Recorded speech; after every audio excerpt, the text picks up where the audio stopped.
tardes, ¿cómo están? Claro, encantado. No sé si tuvieran la imagen que la puedan compartir. Vamos a pedirle inmediatamente a producción vamos. que...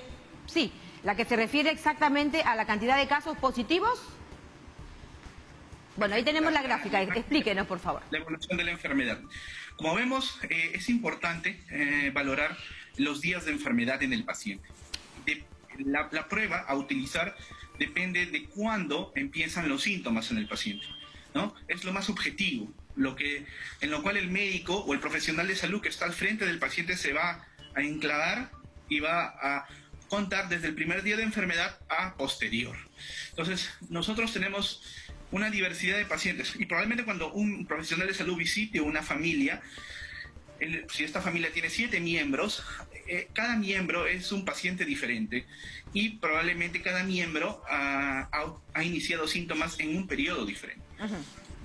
Valgan verdades, cuando vemos la imagen, vemos que desde que inician los síntomas, vemos en línea roja que el virus está en una alta concentración y ese virus va a permanecer una semana, como vemos, luego de la primera semana empieza a caer la carga viral. Entonces, lo más importante que cuando el médico evalúa a un paciente es que las pruebas moleculares y las pruebas antigénicas que detectan al virus reproducible van a ser utilizadas en la primera semana desde el inicio de síntomas. Ese es el mensaje más importante que debemos llevar a la comunidad. Claro. Cada prueba depende del tiempo de enfermedad. Y como vemos en la imagen, vemos que a partir de la segunda semana los anticuerpos, ¿no? Quienes miden los anticuerpos son las pruebas serológicas. O rápidas. Las pruebas rápidas son un tipo de prueba serológica. Empiezan a aparecer a partir de la segunda semana. Entonces, en la segunda semana podemos utilizar estas pruebas como complementarias para el estudio de casos. Entonces, supongamos que yo vivo en una familia y tengo que el primer familiar que inició síntomas lo inició hace más de 2 semanas, probablemente ya está más tranquilo y pues obviamente en este familiar voy a probablemente utilizar las pruebas serológicas porque el virus reproducible ya no está, o ya murió, o ya está en muy baja cantidad y las pruebas moleculares o antigénicas no me van a servir. De repente, ayer inició un familiar síntomas dentro de esta familia. Entonces, como vemos, las pruebas antigénicas o las moleculares van a ser lo más importante en este familiar. Claro, doctor, lo que se ha quedado muy claro, por ejemplo, a lo largo de toda esta situación en el país y en el mundo es que las rápidas o serológicas nos van a permitir saber cómo están nuestros anticuerpos frente al virus. ¿En qué momento es conveniente hacer este tipo de pruebas, por ejemplo? La alerta sanitaria del CDC que fue emitida el año pasado, habla que a partir de la segunda semana vamos a poder utilizar estas pruebas, ¿no? Entonces, una familia es dinámica. En una familia podemos encontrar personas que han iniciado hace más de 2 semanas los síntomas o personas que han iniciado recién los síntomas. Entonces, ¿qué pruebas voy a utilizar? Depende del inicio de síntomas. Pero lo que sabemos y lo que es muy cierto es que lo más importante es, ni bien el minuto 1 que un paciente, un familiar, empiece a hacer síntomas característicos de COVID, toda la familia se tiene que poner en alerta. Y por eso quiero mostrar la siguiente imagen. Vamos con ella.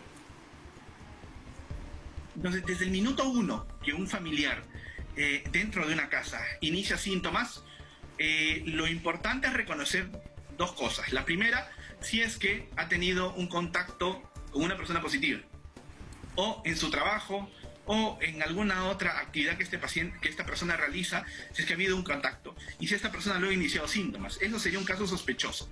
Como vemos, vamos a identificar este caso sospechoso dentro de la casa.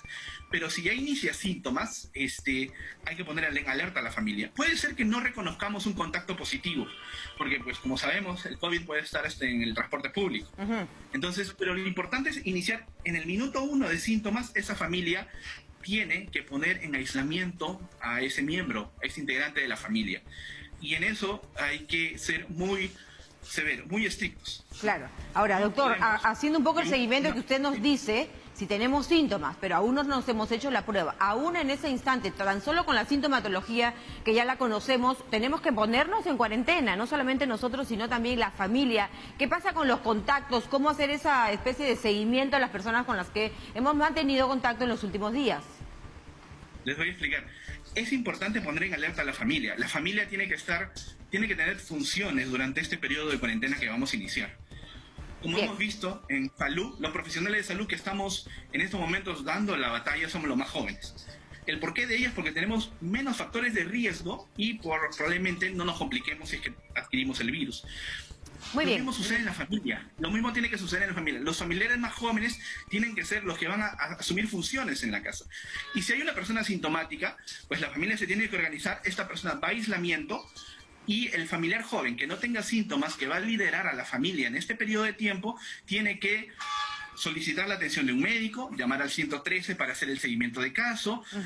Cuando un profesional de salud venga a casa, puede ser en el mismo día o días posteriores, que haga la investigación respectiva dentro de la vivienda para saber quiénes podrían tener esta enfermedad.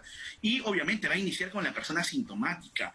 La persona asintomática es lo más importante de estudiar. Perfecto. Y depende del tiempo de síntomas, qué pruebas utilizar. Y quizá lo diga usted. De esa manera se hacen los abordajes. Perfecto, quizá por la carga viral, ¿no es cierto? Recordemos que asintomáticos también pueden contagiar. Le queremos agradecer mucho a nuestro invitado.